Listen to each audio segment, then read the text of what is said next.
আমরা বেশিরভাগ মানুষই ইবাদতের ক্ষেত্রে এই ভুলটা করে থাকি।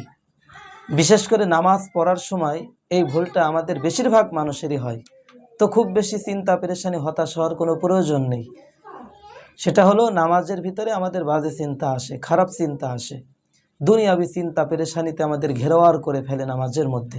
এটা শয়তানের অসা। শয়তান চায় যে বান্দাকে যেভাবে হোক আল্লাহর ইবাদত থেকে, আল্লাহর নৈকট্য থেকে তাকে গাফেল করে দিব। আর এই চিন্তাটা যার মধ্যে আসে সে অবশ্যই মনে রাখতে হবে আল্লাহ আপনাকে পছন্দ করেছেন এবং আপনার ইবাদতটা আল্লাহর কাছে পছন্দ হয়েছে। এই জন্যই শয়তান আপনাকেই ঘেরোয়ার করছে। কিভাবে আপনাকে নামাজের মধ্যে বিভিন্ন চিন্তা পেরেশানি, হতাশ, খারাপ চিন্তা, বাজে চিন্তা নিয়ে আসে আপনার নামাজ ইবাদতটা নষ্ট করে দিবে, এই ফিকির কিন্তু সারাক্ষণ শয়তান লাগাতে থাকে।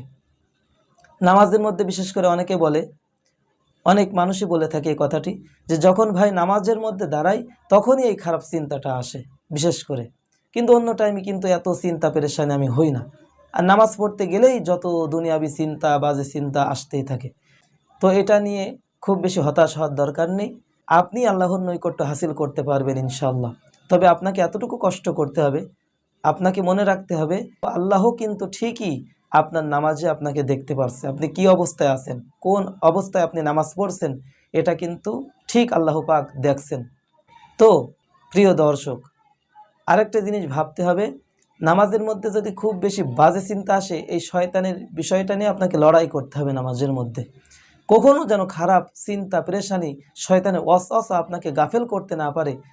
আপনি একটু চেষ্টা করবেন নামাজের মধ্যে আমার সঠিক চিন্তা ভাবনা আসে, কিরাত, তাসবিহ, তাহলিল এর প্রতি আমার সুন্দর চিন্তা ভাবনা আসে, সঠিক চিন্তাটা আসে, আর খারাপ চিন্তাটা যাতে দূর হয়ে যায়, এই বিষয়টা নিয়ে একটু নামাজের মধ্যে লড়াই করতে হবে শয়তানের সাথে, যেহেতু শয়তান আপনাকে বারবার নামাজের মধ্যেই ঘেরাওয়ার করছে। আর এই সমস্যাটা বেশিরভাগ আমরা যখন ইমামের পিছনে নামাজ পড়ি হয়ে থাকে। অথচ আপনি যখন একাকী নামাজ পড়েন তখন কিন্তু বেশিরভাগ এই চিন্তা, খারাপ চিন্তাগুলো আসে না, যেহেতু নিজে কিরাত পড়ি, নিজে তাসবিহ তাহলিল সব কিছু পড়ছি, তখন বেশি শয়তান ঘেরাওয়ার করতে পারে না। ইমামের পিছনে একটু চুপচাপ থাকি। তো বেশি সমস্যা হলে আপনি ইমামের সাথে সূরা ফাতিহাটা মিলাবেন, আস্তে আস্তে পড়বেন, শব্দ করে পড়বেন না, সূরা ফাতিহাটা পড়বেন। আর অন্য কোনো কিরাত পড়ার দরকার নেই, শুধু সূরা ফাতিহাটা চুপচাপ পড়বেন। এটা মাসালা সম্মত, আপনি চাইলে ইমামের পিছনে সূরা ফাতিহাটা পড়তে পারেন। অন্য একটি সূরা আর পড়ার চেষ্টা করবেন না, কারণ আপনি তো আর জানেন না ইমাম সাহেব কোন কিরাতটি পড়ছে। সুতরাং নিজে যদি হিটলারি করে কিরাত পড়তে যান তাহলে নামাজ ভঙ্গ হয়ে যেতে পারে। বেশি সমস্যা যদি দেখা যায় তাদের জন্য এই মাসালাটি।